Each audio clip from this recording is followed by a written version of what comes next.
दिल्लीमध्ये यंदा आपचा दारुण पराभव झाला। पराभवाच्या नंतर आता पराभूत उमेदवार आणि पक्षांकडून ईव्हीएम मशीनवर शंका घेतली जाते। राज्यातल्या महाविकास आघाडीनेही भाजपवर मतदान घोटाळ्याचा आरोप केलाय। पाहूयात। दिल्ली विधानसभा निवडणुकीत दिल्लीकरांनी भाजपला संधी देत यंदा आपला नाकारलं। आता या निकालावरही विरोधकांकडून शंका व्यक्त केली जाते। ईव्हीएम मशीन्स हॅक झाली, मतांमध्ये फेरफार झाल्याचा आरोप पराभूत पक्षांनी केलाय। दिल्लीच्या निकालाचं खापर महाराष्ट्रातल्या महाविकास आघाडीनं ईव्हीएम वर फोडलंय। पक्ष फोडाफोडी करा पण काम पण करा असा टोला आदित्य ठाकरेंनी लगावलाय। पुढे सांगीन कोणाला फोडाफोड करायची फोडाफोड करा, पण जनतेची सेवा तर करा, कधीतरी कामाला लागा। पहिलं बंगल्यांवरनं भांडणं, मग गाड्यांवरनं भांडणं, मग मंत्रिपदावरनं भांडणं, मग पालकमंत्रीपदावरनं भांडणं, ह्याला फोडा त्याला फोडा, कधीतरी काम तर करा जनतेचं। माहितीये जनतेने तुम्हाला मतं नाही दिली आहेत, ईव्हीएमची मतं आहेत, पण कामं तर करा। तर जनता भाजपला मतदान करत नाही।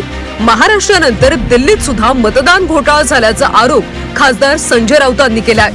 ज्या पद्धतीने समोरून हल्ले झाले, ज्या पद्धतीने घोटाळे झाले असं म्हणतो, पण शेवटी निवडणुकीमध्ये आता या गोष्टीवर चर्चा करण्यात काय अर्थ नाही। हार आणि जीत या दोनच गोष्टीला महत्त्व असतं। आता महाराष्ट्रामध्ये आम्ही रोज सांगतोय की मतदार यादीमध्ये कसा घोटाळा झाला, 39 लाख मतं कशी वाढवली आणि त्या आधारावर भाजप आणि त्यांचे मित्रपक्ष जिंकले, पण निवडणूक आयोग ऐकायलाच तयार नाही। त्याच्यामुळे भिंतीवर डोकं फोडून घेण्यापलीकडे आमच्या हातात सध्या काही नाही, पण आम्ही डोकं फोडत राहू। दिल्लीत निवडणुकीतला हा विजय ईव्हीएमचा आहे अशी टीका माजी मंत्री बच्चू कडू यांनी केली। नागरिकांनी ईव्हीएम मशीन फोडायला हवेत असं देखील कडूंनी म्हटलंय। एकतर मी जे मागणी केली ते व्हीव्हीपॅड हाती भेटले पाहिजे, ते जर झालं नाही तर नागरिकांना ह्या ईव्हीएम मशीन फोडल्या पाहिजे मतदानाच्या दिवशी। जनतेचा कौल हा मान्य करावा लागतो। पराभूत पक्षांनी आत्मपरीक्षण आणि आत्मचिंतन करावं असं म्हणत ईव्हीएम वर दोष द्यायचा फॅड असल्याचं सुनील तटकर यांनी म्हटलंय। अलीकडे एक फॅशन झाले, पराभूत झाल्यावर ईव्हीएम ला दोष देण्याची। निवडून येताना कोण ईव्हीएम ला दोष देत आलं नाही।